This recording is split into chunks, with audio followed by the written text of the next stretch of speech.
In today's show, we curate and break down under the radar shows, movies, videos, etc. Each of these pieces of content helps create thought-provoking conversations around actually walking the talk. Now, I'm constantly surrounded by creative and unique personalities recommending the latest interesting content. I think this video has to sneeze because it's gonna go viral! I want to give you an inside look into my most recent top picks. The first of these shows is called The Rehearsal. Here's the trailer. I've been told my personality can make people uncomfortable. Hey, how to make love all night. Well, you know. I think we're gonna get along pretty well. But I've learned that if you plan for every variable, a happy outcome doesn't have to be left to chance. This conversation's going pretty well. Yes. So that's no accident. Everything that's happened today, I've rehearsed it. Hey, hi, Nathan. Dozens of times. In a replica of your home. This is what we can do for you and you. You know, just off the top of my head, I would say, sure, let's go with it. This is gonna be fun. It will be. My goal is for your rehearsal to reflect reality. The government has Sasquatch liaisons. I love you, Daddy. With this show, if your performance isn't accurate, you could ruin someone's life. This is all sort of absurd. Keep them crying, don't let up. Okay. I gotta tell you something. I don't want to talk to you again. Do you find it's been healthy for you here?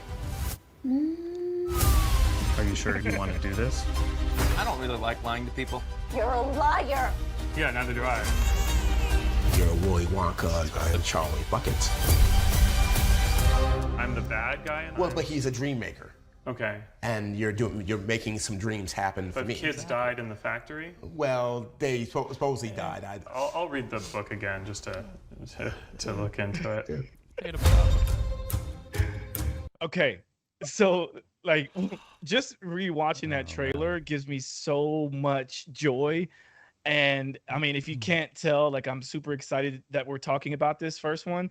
And if you think that one is interesting, then definitely keep watching and listening, because like this is the, if I'm ranking these on the top 3, this is number 3. So we got 2 and 1 to go. Okay.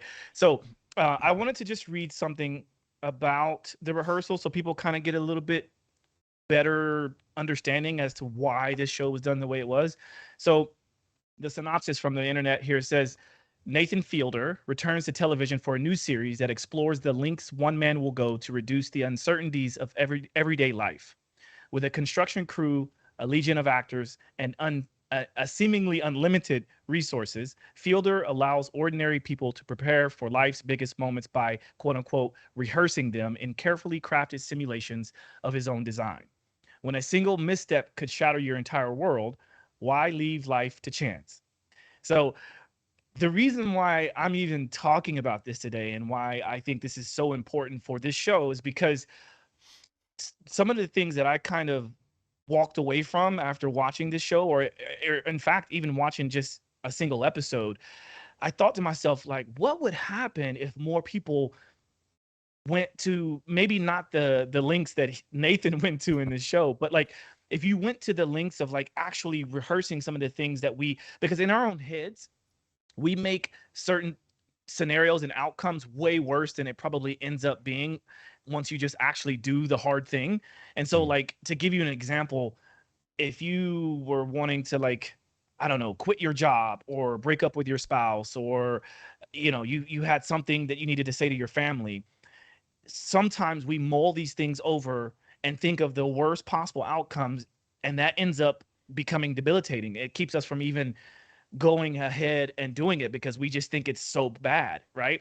But this show kind of shows you, and what I mean by like, you know, in the trailer, it said that he will take a replica of your house. It's not like a small replica that you put little figurines in there. Like he literally builds a life-size house that is exactly like your house. Like you wouldn't know the difference. It's amazing. Well, all right. And then, so you got to explain it, because all right. So for the audience, I haven't seen all these shows. I've seen. We'll get to the last one, most of it, but I haven't seen any of this. So you got to explain a little bit of the context of exactly what exactly is going on. So he's, first off, why do these people agree to meet with him, and then number 2, what is he promising them?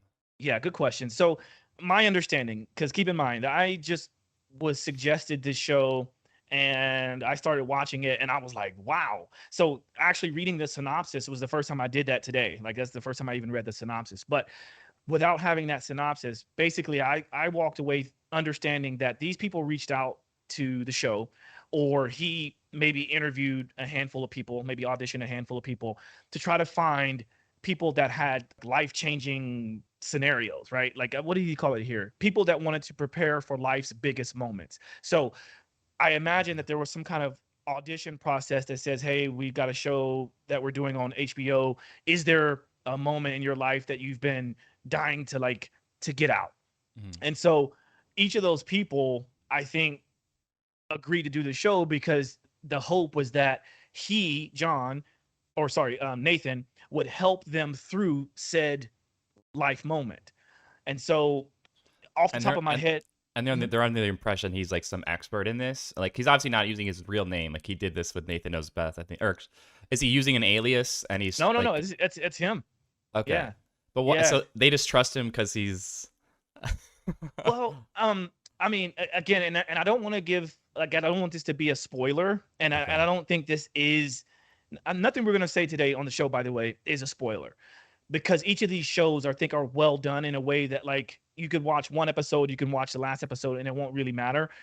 They kind of stand alone, but there's nothing really to trust him or not trust him on, and it kind of happens in real time. So, for instance, like one of the episodes, this guy, he's a part of this like trivia team, and it's really like a big part of his life. Like without this trivia team and having trivia nights and things like that, like he probably wouldn't have anything to live for. So he has something that he has to admit to the group that he's been lying about for a long time. And you see just how kind of it was the black guy that was in there that that we saw in the trailer. And he's obviously a little bit awkward, he's probably on the spectrum a little bit, right? So that has something to do with it. But he's across the screen or the room from this person who's like, hey, I took a replica of your home and I rehearsed every one of these situations. So that's the hook. I think the hook is like, do you think this conversation is going well right now? And the guy's like, well, yeah. Well, why do you think it's going well?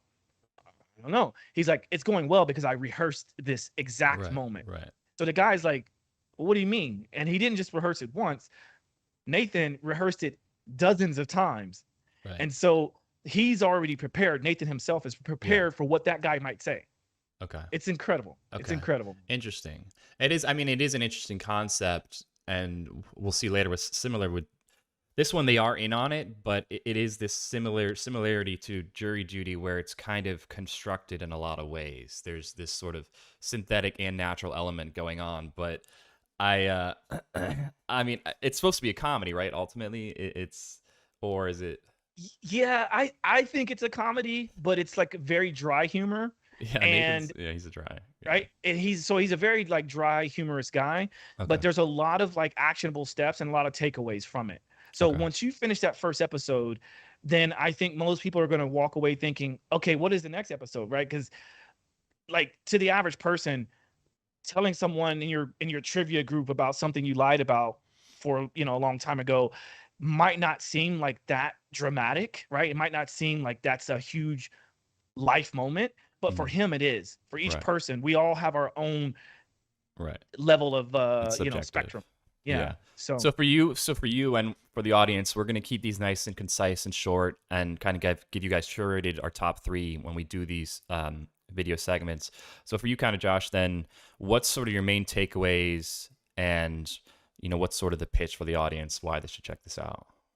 So my main takeaway is that when we go through life, whether it's working out or it's eating food or it's whatever, when you're holding on to something that feels like it's the end of the world if it was revealed, then there are tools out there, and this show is just one tool, right?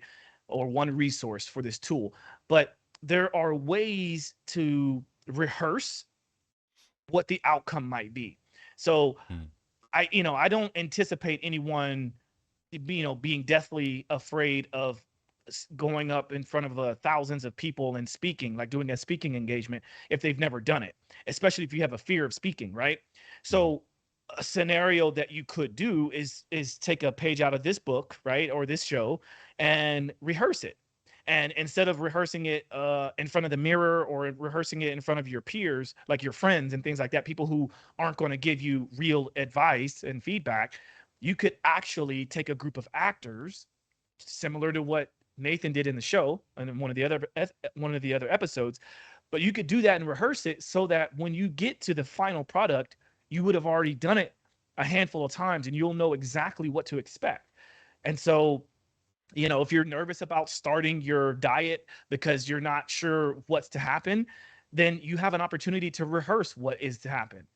Definitely. So, and studies have shown that when you hold yourself accountable with friends and family, letting them know this is your goals, then you tend to follow through more. So it's good on a lot of fronts.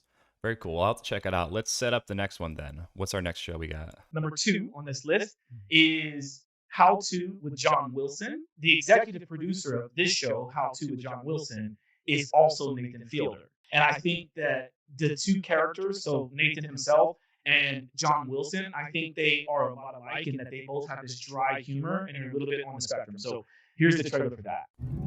Hey, New York. HBO is having a hard time explaining what my show is, so I just figured that I'd just try to do it myself. Usually the host of a TV show is right in front of the camera, and you can see exactly where the voice is coming from, which I guess people like. But in my show, you never really see the host, and that's because I'm actually behind the camera the whole time, filming everything you see. So instead of having to stare at me for the whole program, you get to see all the cool stuff that I like to film instead, which I think makes it a lot more exciting to watch. I spent a lot of time walking around New York, trying to find the answers to some of life's biggest questions.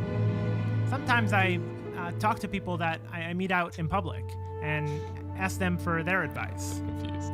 Other times I'll just open up a door and see what's on the other side. And every now and then I leave town for a couple of days and explore what other cities have to offer. But at the end of the day, I always come right back. It's kind of like that show Planet Earth, but if it was only in New York and David Attenborough was forced to film everything himself. So stick with me, and I'll show you how to solve problems that you didn't even know you had.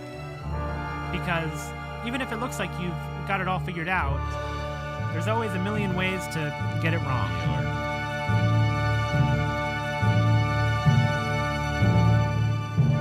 Oh, that's beautiful. Just the beauty of New York, Josh. Oh my All goodness. in all our glory. Right. Okay. So that one is called How To with John Wilson. And briefly, I'll just read the synopsis and then let's dive into this one because this one is on another level. It's amazing. So the rehearsal was, I think, a little bit more like serious moments and things like that, and maybe not quite as funny, but there are definitely some funny moments for sure. How To with John Wilson. He's a documentary filmmaker and self-described anxious New Yorker. But now John Wilson comes to HBO as a writer, director, cameraman, producer, and narrator of this docu-comedy series that finds him covertly and obsessively filming the lives of fellow New Yorkers while attempting to give everyday advice on relatable topics.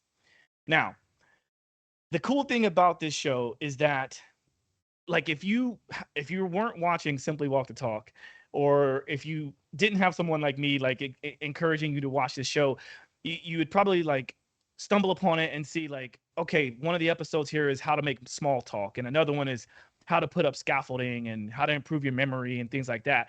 And you might think, like, if you take it seriously, you might think, well, I don't want to know how to create small talk and I don't want to put up scaffolding, but it's more than that. So what I see it as is a show that gives you insight into a variety of topics that is seen from the eyes of someone like John Wilson, right? Who's a little quirky, very obsessive. And, you know, I just imagine literally he has a camera with him everywhere he goes. And so while the episode about scaffolding might include scaffolding if he's talking to someone and this someone decides to mention something about, I don't know, referees or about basketballs or something like that, then he will explore that. And so it's like I would call it a show that is like a rabbit hole. And that's how my mind works. I love rabbit holes. And he basically, every person he talks to, he treats each person with like a certain amount of seriousness, but he makes it's funny though, because that's how New Yorkers are, right? So yeah, it's a good one. I'll have to check it out. So for you, what were some of the big takeaways ultimately? And looking at it quickly, I do think it's an interesting style, sort of like a cinema verite, where he's, not in front of the camera, but always behind it. But it seems like, especially being a New Yorker yourself, it'd be close to heart because it gives you a lot of insights the everyday New Yorker sees, but maybe isn't shown or glamorized or overlooked. Do you want to speak to that at all? Well said. So I'll give you a couple examples. So, and to your point, you're 100% right. And in that, if you live in New York, you're gonna watch this and go, yeah, like this is all the time. If you don't live in New York, you will see a different side of New York, because this is by far one of the most unglamorous sides of New York, but it's the realness of New York. So if you really want to, and it's not just New York, by the way. So he goes across the country, because again, if somebody mentions that there's this convention in I don't know, in California, he's gonna go to the convention, right? And it would be the most random things. So like, I walked away from this thinking like, this is a really interesting perspective. I never really thought of it that way. And by the way, throughout the entire series, I think you see him maybe 3 times. Okay. And it's because maybe it's a camera reflection or whatever. And so I kind of like that, because he's not like glamorized, and he's not doing it for himself to be on there.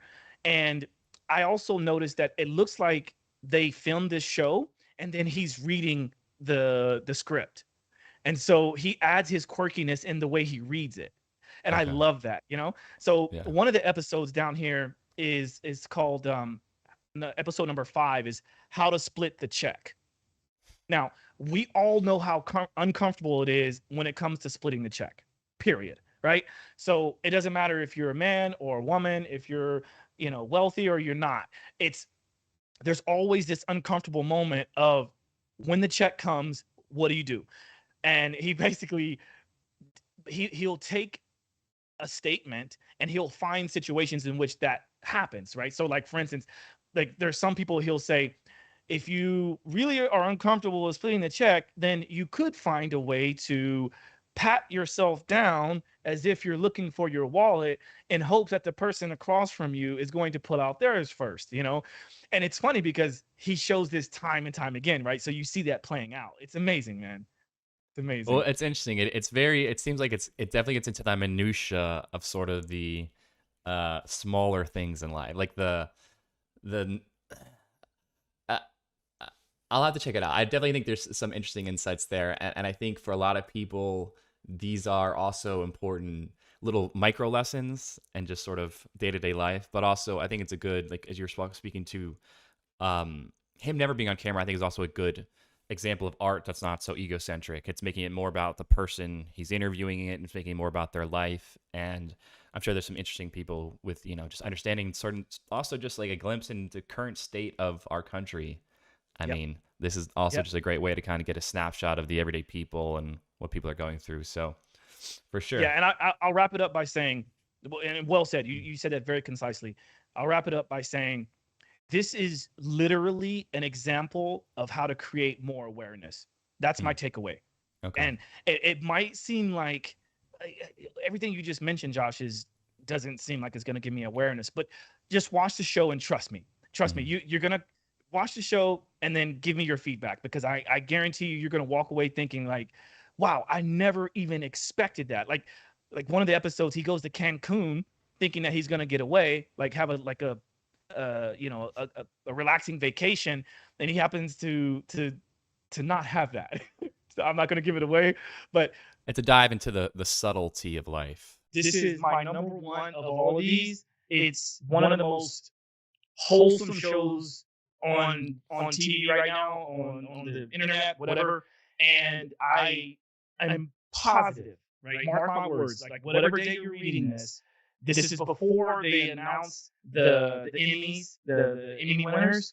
This show has 4 Emmy nominations, I believe. And I promise you, it will win something. When they say jury of your peers, I think that's accurate. I mean, how long does this normally take? Have you done this before?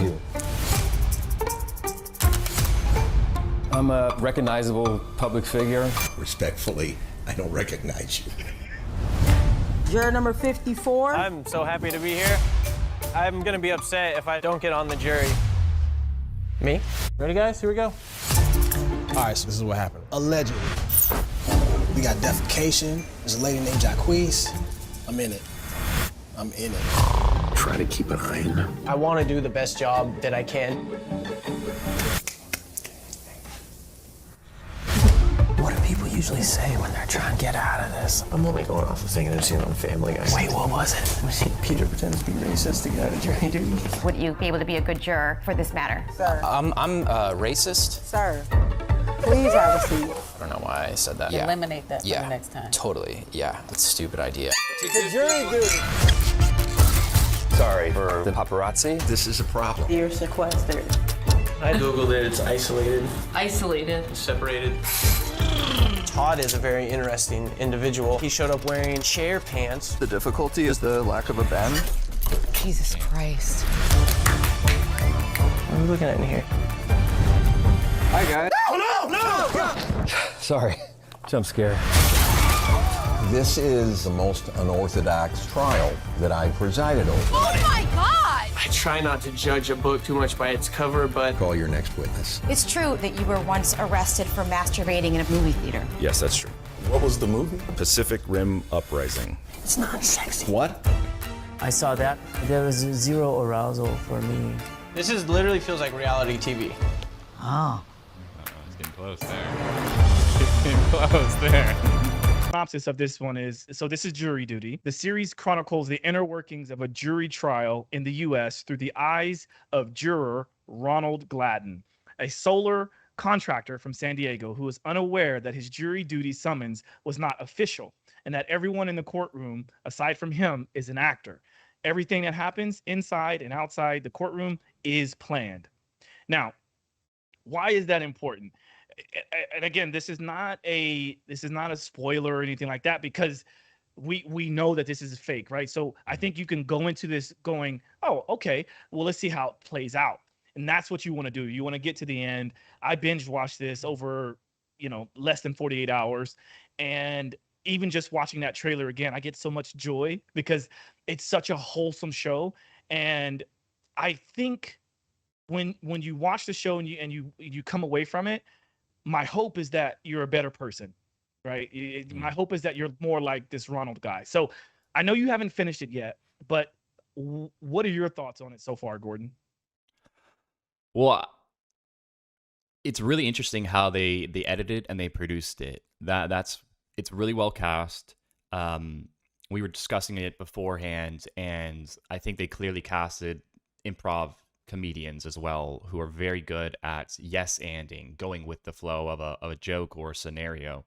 So you see that throughout it where, and I haven't got to the final episode, but you said they show a lot of how it's made in the final episode, but the whole time you're also thinking while you're laughing, hysterically, because it is really, really funny stuff that's well written, and the scenarios, they set him up in these really funny scenarios where he's made to be really awkward or placed in this position where he's just confused.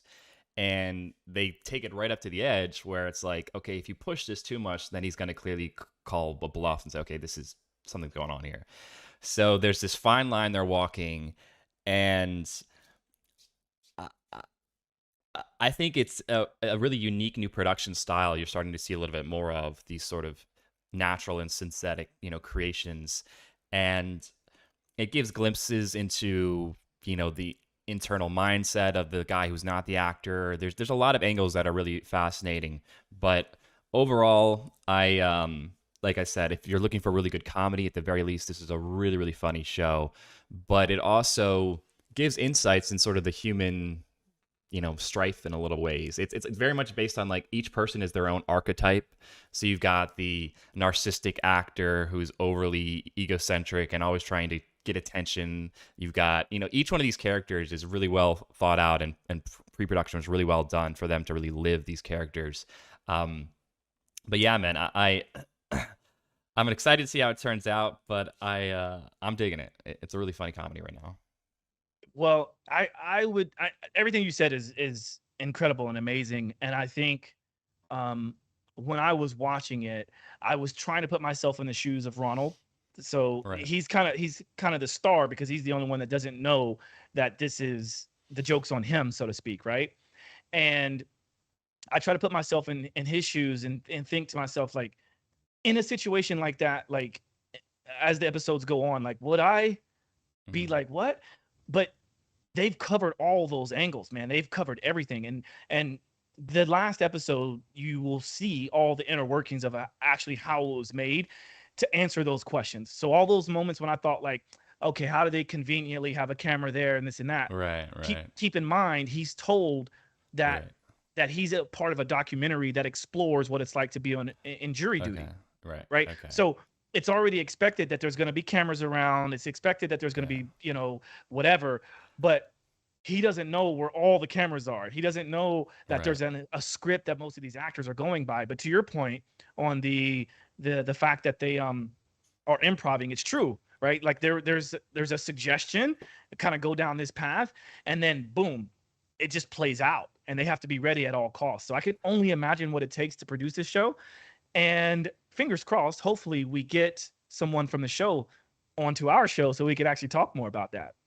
Yeah, that'd be really cool. I mean, this is a show that there's a lot of really interesting questions we can ask just from a production and editing standpoint and how they did it. And they also get James Marsden, who's a pretty big name actor, and they are able to weave him in without the guy being like, okay, like the fact there's a, big name celebrity involved, this, like all these things that could easily just call red flags. They weave it in well where he's, all the continuity, as you'd say, in the business is like, okay, well, where's the lack of continuity? They have a good answer, like why he's chosen. Well, jury duty is anybody. And they do all these scenarios to make it seem realistic and authentic. So the guy is more genuinely, I guess, convinced or fooled.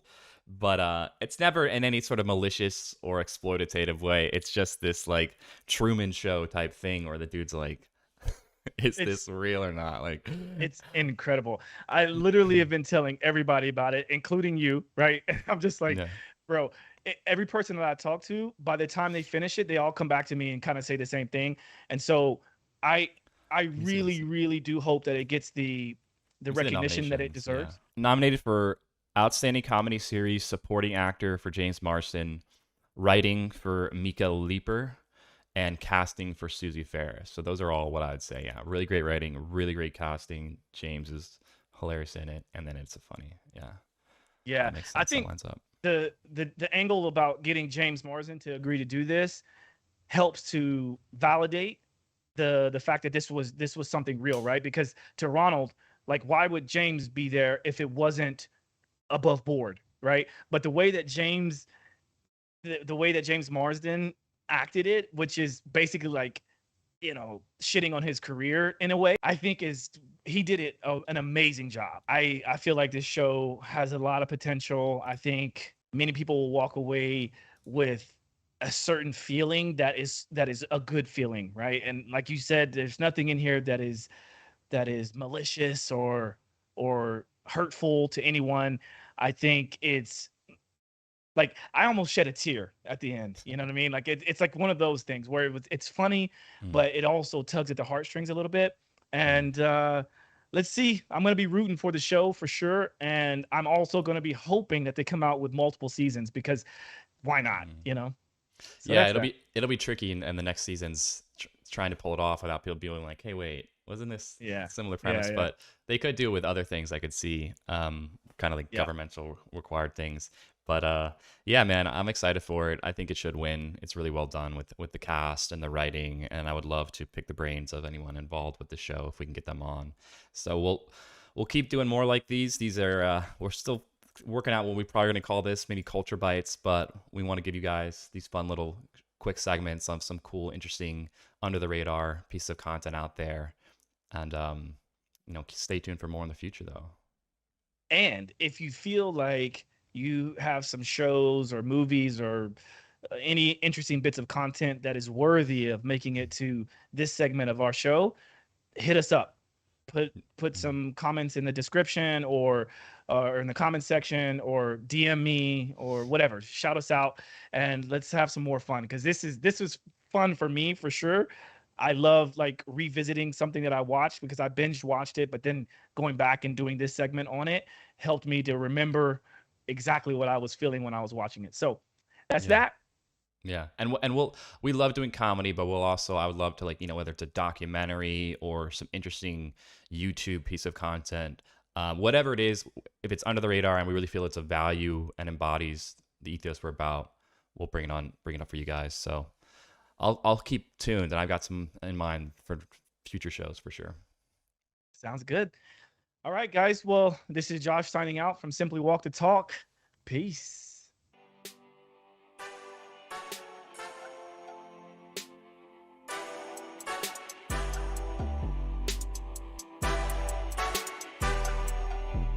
Simply walk the talk.